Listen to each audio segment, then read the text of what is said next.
Predictions are simple, man. Hey, big up to my mans over at the MVP podcast. This your boy Shot City Chill from the U.S. The Bronze Bomber is knocking the Gypsy King out. Period. Point blank. Y'all heard it right here. Shot City. I'm going with the Bronze Bomber in 6 rounds. MVP podcast.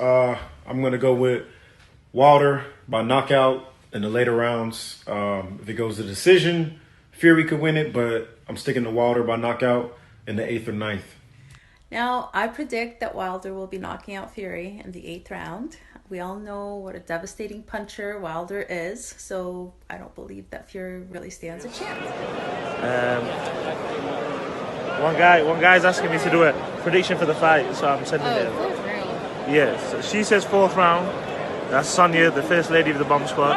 And I say 7th round within 7. Yo, it's Bearded Mo. So for tonight's fight, I think Tyson Fury is going to win by knockout in the 9th round. I think the added weight for Deontay Wilder is going to work against him. And Tyson Fury is looking in amazing shape. So Tyson Fury for the win. Who's going to win tonight's big fight? I think Tyson Fury's got this one in the bag. I think it's going to go to points, but Tyson Fury will win. Right, so I'm here with my prediction for the MVP podcast. Do you know what, yeah? I'm a man that likes to have his heart broken. So my heart says Fury, even though my head says Wilder in 6. This is B-Man from the MVP podcast, and my prediction is going to be Deontay Wilder all day long. He catches him once, he's on the floor. I can't go away from Fury, man. Like, it's going to be a decision, and I think this time round, I think it's going to be Fury. It's going to go Fury, all the way. What, points? Yeah, by points, man. I backed him the first time, I backed him the second time. It's Tyson Fury to win on points. Look, I've decided I'm sticking with my original prediction. Tyson Fury by points. Do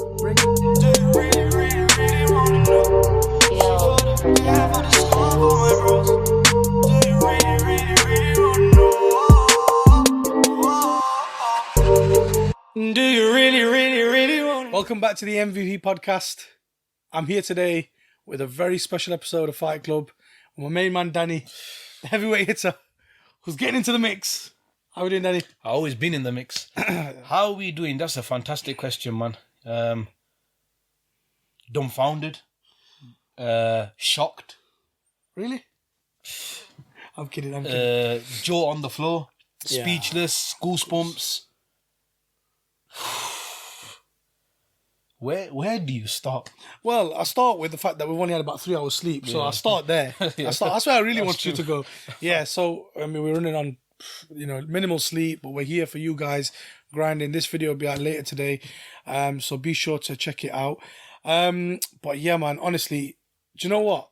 I'm not surprised at who won, because that's who we predicted. Yeah. That's who Sosa predicted. So just before we just carry on, I just want to shout out, Mr. Stir Fry, as we call him. And what's the second one's name? What's his name? Asma?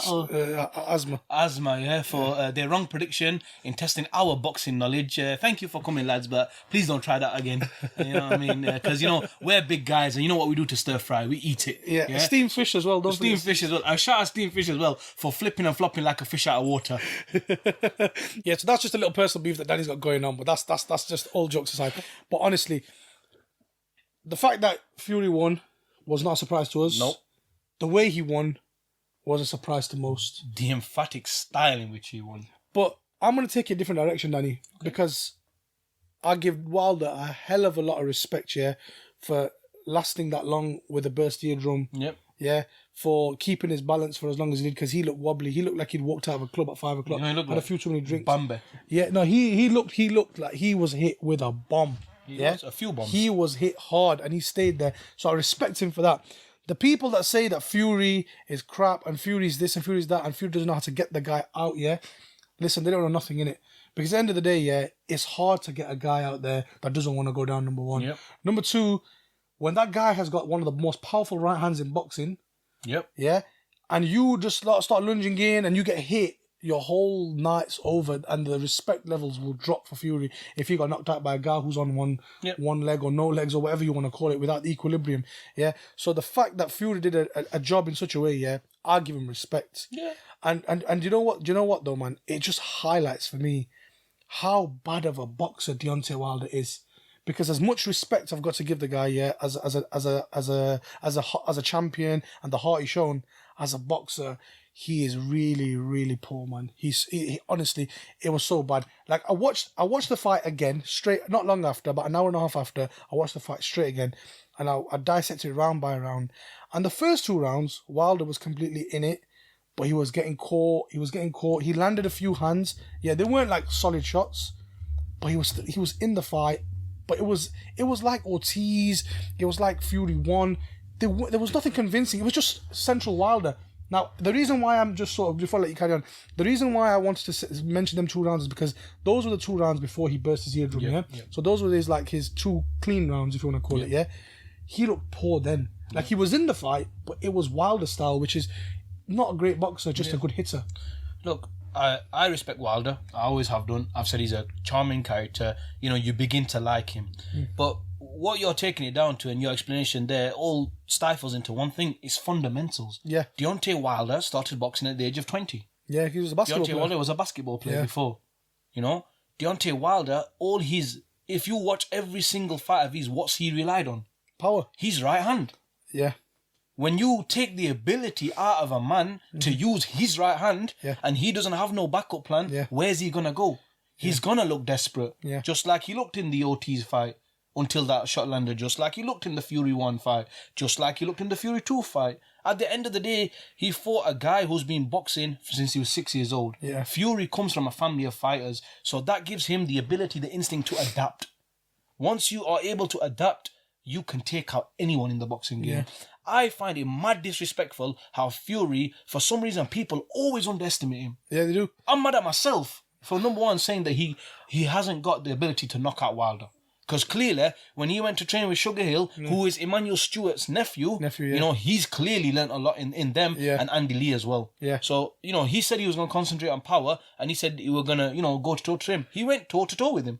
He did what he said he was going to do. And look, you just got to put it down to the facts, man. You can't argue with statistics and facts. At the end of the day, Tyson Fury in 2015 went to fight Klitschko on his 19th title defense, beat him, took him away in his own country. He took them belts off him.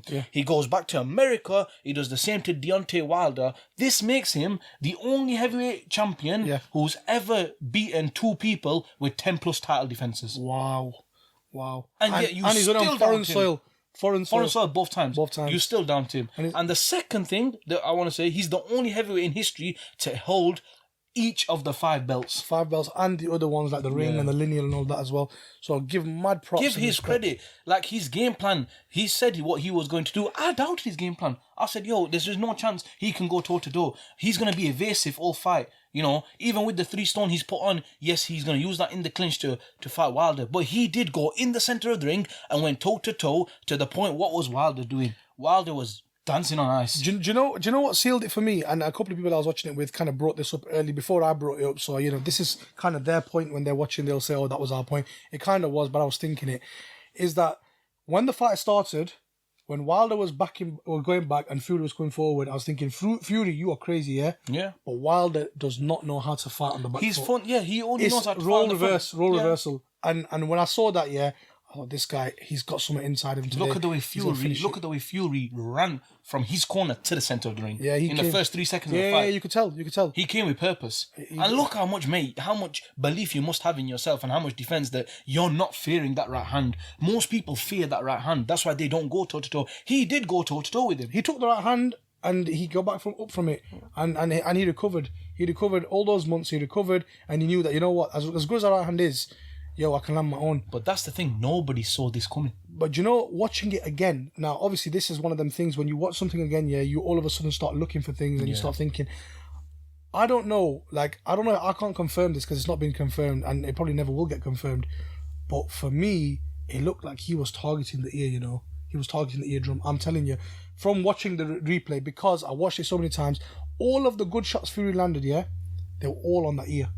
And maybe I'm just thinking because that's what happened. Before the I think it was a game plan to knock his balance out. Honestly, I'm just thinking, now, nobody's confirmed this because we hadn't seen that. We might get to see it.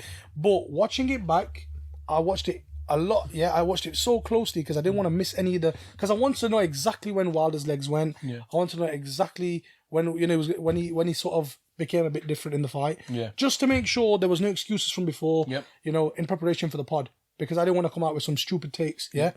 And the shots that Fury was landing were all in that region. Yeah. Now, obviously, I can't say for certain that they hit the ear, but they were all in that region. They were never here. They were always here or here.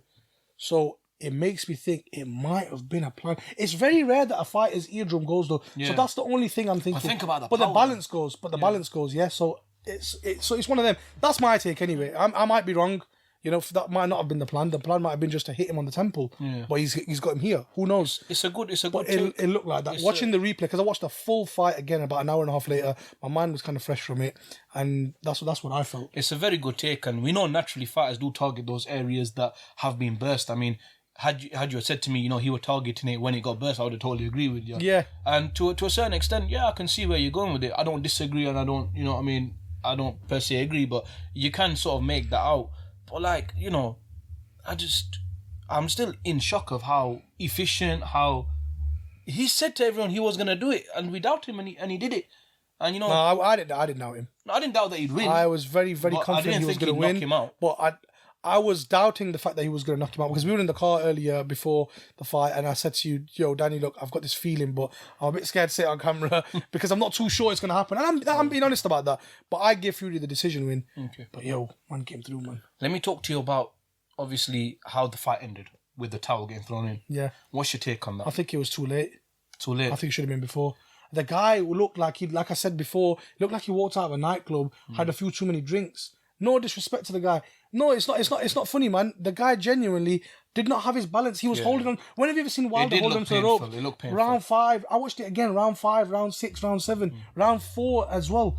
The guy was holding onto the ropes at times, man, just to kind of get balance. I felt sorry for the guy. Now, the only thing why I think, okay, maybe 7 was not a bad idea was because Deontay is not a boxer, he's a puncher. Yeah. So if he lands one punch for Fury going in, teams change, yeah. So that's why I kind of say, okay, 7's fine. But personally, the way he was and all the blood coming out of his ear, it's just the balance, man. I didn't want the guy to get severely hurt, man. I think it was the right decision because I'll tell you why. Because so you think it should have been early or late? You think 7 was perfect? I think 7 was. I think that at that point he looked at the worst of where. No, I think that barrage of punches was not his worst. Like he took a few worse shots before. Yeah. But the 7th round, I can't like argue with it. Like yeah, that's when it will happen. But he didn't look at his worst at that time when he had him on I'm glad, however, they did pull him out because obviously we've seen deaths in the boxing. Yeah, no, 100%. You know, we've seen impacts have happened. So, you know, for Wilder to come back into the brain and stuff like that. So I'm 100% for Wilder to come back and say, I want to down my shield. Yo, I respect you. You have got the that's heart why he's of a got my champion. respect. Yeah, but yo, them putting that towel in there, that could have saved your life. No, 100%. I agree. I think they did the right thing. The other thing, I don't want to get too much into this because obviously post-fight people say stuff and all of that. Yeah. Wilder did mention that his leg, something happened to his leg before. He did mention it. He said something about his leg.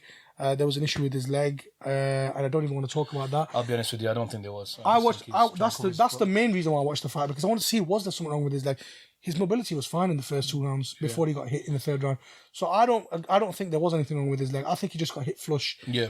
Unbelievable fight in terms of from Fury's point of view. For Wilder, it's a shame. I'm not going to sort of divulge too much into what we think should happen going forward because we ain't got the time right now. But we are going to do a special pod on that because I think the heavyweight division has just opened up. Well, just obviously in terms of just to touch on it briefly, Wilder's got 30 days. 30 days to decide what he wants to do. Does he want to take the rematch immediately or does he want to wait until next year? What I say personally is take a few other fights and then go for that because you've signed the contract, so you might as well honour the fight anyway and it'll be a big payday for you. Well, that's all we've got time for now, but yeah, thank you very much, Danny. Thank you very much for tuning in, guys. Like, share and subscribe as always. Instagram, we thank you for your support. It's been booming over the last few days. Big shout out to all the guests, Moten, Nikki, Daniel, Mo, all the guys, Shy City, all of those guys that gave us their predictions. Big love and shout out to you guys. Nas as well. Oh yeah, and Nas. Big Nas was there. God. Shout out Nas and his mate Sonia as well. So shout out to all you guys. First lady of Bomb Squad. Yeah. All we can say safely, Bomb Squad was defused last night. I'll let you say that. But Danny, what's the number 1 rule of Fight Club? We always talk about Fight Club. Peace out.